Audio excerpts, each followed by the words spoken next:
Akala talaga namin refrigerator lang ang bibilhin namin that day, pero hindi namin alam na magiging isa siya sa pinaka-random but memorable days namin. You know those days na simple errand lang yung plan mo, pero somehow it turns into a core memory. Yeah, this one of those days. So our first goal for that day was simple lang talaga, to buy a refrigerator. Very adulting, di ba? But before anything else, syempre nagutom muna kami, and honestly, if kilala niyo ako, hindi talaga pwede na hindi kakain before maglibot. So we stopped by this small food place and ordered sisig and corn syrup. Nothing fancy, very simple lang talaga, but somehow those are simple moments I enjoy the most. Yung nakaupo lang kayo, kumakain, nagkukwentuhan, walang pressure, just enjoying each other's company. And honestly, sometimes the happiest moments are the simplest ones. After eating, tuloy na sana kami sa appliances store. Pero na-distract na naman kami. While walking, we saw this helmet store full of modular helmets. And wala talaga siya sa plano. Tumitingin lang sana kami, yung typical na check lang natin, hindi tayo bibili. Pero alam nyo naman kung paano usually nag-e-end yan.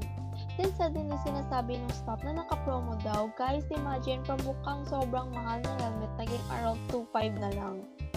So kaming dalawa, nakatinginan na lang talaga. Yung gusto mong magbigay pero parang gusto ka rin ibudol ng universe. And honestly, maganda talaga siya. Super clean tingnan and parang worth it na for the price. So ayun, nabudol kami. From tingin lang, naging sige, kunin na lang natin. At honestly, habang tumatanda ka, mapapansin mo talaga minsan, hindi mo na kailangan mag-grand moments para sumaya. Kahit random purchases, random food tips, and random stopovers, nagiging memories naman siya. Then finally, pumunta na kami sa Imperial Appliances para sa original mission namin, ang refrigerator. Pagpasok namin doon, medyo na-overwhelm ako kasi ang daming choices, pero siya may nakita agad na refrigerator na parang sure na siya. And honestly, maganda rin talaga. Simple, clean, and bagay sa house. So instead na check lang muna, naging okay, ito na yun. Since sobrang hassle, if kami pa magdadala, pinalalamog na lang namin. And habang ina-arrange namin yung delivery, bigla ko na lang na-realize, grabe no, before ang excited natin sa gadget, shoes, clothes, pero ngayon refrigerator na. That's when you know you're really growing up. After that guys, grabe talaga yung traffic. Makikita nyo sa video kung gaano ka-traffic that time. Yung tipong parang every minute magpapatanong ka na lang if worth it pa bang lumabas. But despite all the pagod and traffic, may isa pa kaming plan for that night. We plan to eat at Coastal Village because we never been there before. And while looking around, nakita namin yung Tusubuwa. And honestly, nag-crave talaga kami because it's been like 1 or 2 years since huli kaming nakakain nun. So, syempre, hindi namin pinalampas. Very Cebu vibes talaga yung place. Simple, medyo crowded, medyo chaotic, but somehow, ang saya ng atmosphere. Then finally, dumating na yung food namin. And guys, dito na ako medyo na bad trip. Kasi yung butane na binigay sa amin, wala na palang gas. So imagine us waiting there, wondering bakit sobrang tagal uminit. Yun pala, wala ng gas. Gusto kong matawa at mainis at the same time. But honestly, that's life sometimes, diba? Things won't always go perfectly. May delays, may inconvenience, may moments na gusto mo na lang mainis. But somehow, those imperfect moments become the funniest memories later on.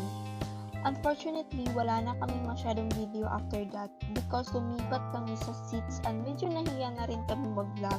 Then ito pa, may reason pa talaga bakit nagtampo ako sa kanya because gusto ko sana bumili ng drinks after kumain. Pero lagi niya sinasabi na later na lang. So ako naman, sige, okay lang. Tapos after namin kumain, sarado na yung store. Guys, imagine my disappointment. Yung excited ka na for drinks the whole time, tapos hindi mo pala maaabutan. Parang gusto ko talagang siyang i-side-eye that moment. But instead na masira yung mood namin, kumain na lang kami ng sushi. And honestly, okay naman siya. Not super amazing, but not bad either. Maybe I rated around 6/10. Sakto lang, pang-satisfy ng cravings and honestly, ang fun nilang isipin. Lumabas kami para bumili ng refrigerator pero yung ending ng day namin, may sisig, corn silog, nabudol ng helmet, appliances shopping, heavy traffic, tusbabuwa, empty gas tank, missed drinks, and random sushi. Super random, super chaotic, but honestly one of the happiest moments. Because at the end of the day, it's not always about perfect plans. Sometimes the best memories come from unexpected moments, small inconvenience, random laughter, and the people you spend your time with. And honestly, habang tumatanda ako, mas na-appreciate ko yung ganitong klaseng moments. Not luxurious, not perfect, but real, genuine, happy. So yeah guys, that's it for today's videos.